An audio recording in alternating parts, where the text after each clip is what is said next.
25 വർഷത്തെ പ്രവർത്തന പാരമ്പര്യവുമായി Pazhayannur Kallepadam college of technology private ITI കേന്ദ്ര സർക്കാരിന്റെയും തൊഴിൽ വകുപ്പിന്റെയും അംഗീകാരമുള്ള 2 വർഷ കാലയളവിൽ NCVT കോഴ്സുകളിലേക്ക് അഡ്മിഷൻ ആരംഭിച്ചിരിക്കുന്നു.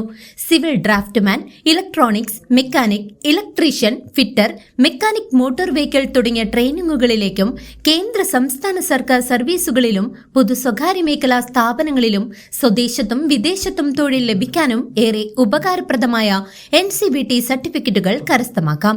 എല്ലാ കോഴ്സുകളിലേക്കും പ്ലേസ്മെന്റ് ഉണ്ടായിരിക്കും. അഭ്യസ്ത വിദ്യരായ ആയിരക്കണക്കിന് പരിശീലകരെ നാടിന് സമ്മാനിച്ച college of technology private ITI Kallepadam Pazhayannur. Phone 9447373741 9400095147. അധികാരികളുടെ മൂക്കിന് താഴെ വൻ ജനദ്രോഹം. വടക്കാഞ്ചേരിയിൽ പോലീസ് ക്വാർട്ടേഴ്സിൽ നിന്നുള്ള കക്കൂസ് മാലിന്യം സംസ്ഥാന പാതയിലേക്ക് ഒഴുക്കുന്നു.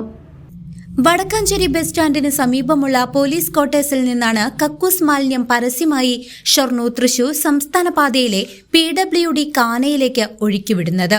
മഴക്കാലം ശക്തമായതോടെ ഈ മാലിന്യം റോഡിലേക്കും പരിസരങ്ങളിലേക്കും പടർന്ന് അതിരൂക്ഷമായ ദുർഗന്ധമാണ് പ്രദേശത്തുണ്ടാക്കുന്നത്. നിരവധി വിദ്യാർത്ഥികളും ബസ് യാത്രക്കാരും തൊഴിലാളികളും നിത്യേന കടന്നുപോകുന്ന ഈ പ്രധാന പാതയിൽ കാൽനട യാത്ര പോലും അസാധ്യമായിരിക്കുകയാണ്. പോലീസിനെതിരെയുള്ള പരാതിയായതിനാൽ പരസ്യമായി രംഗത്തു വരാൻ പൊതുജനങ്ങൾ ഭയപ്പെടുകയാണെന്നാണ് സൂചന. എന്നാൽ കക്കൂസ് മാലിന്യം ഒഴുകുന്ന വിവരം PWD ഉദ്യോഗസ്ഥരെ ഔദ്യോഗികമായി അറിയിച്ചിട്ടുണ്ടെന്നാണ് വടക്കാഞ്ചേരി പോലീസ് നൽകുന്ന വിശദീകരണം.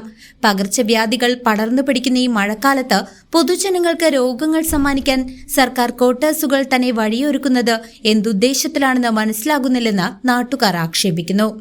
News desk CCV.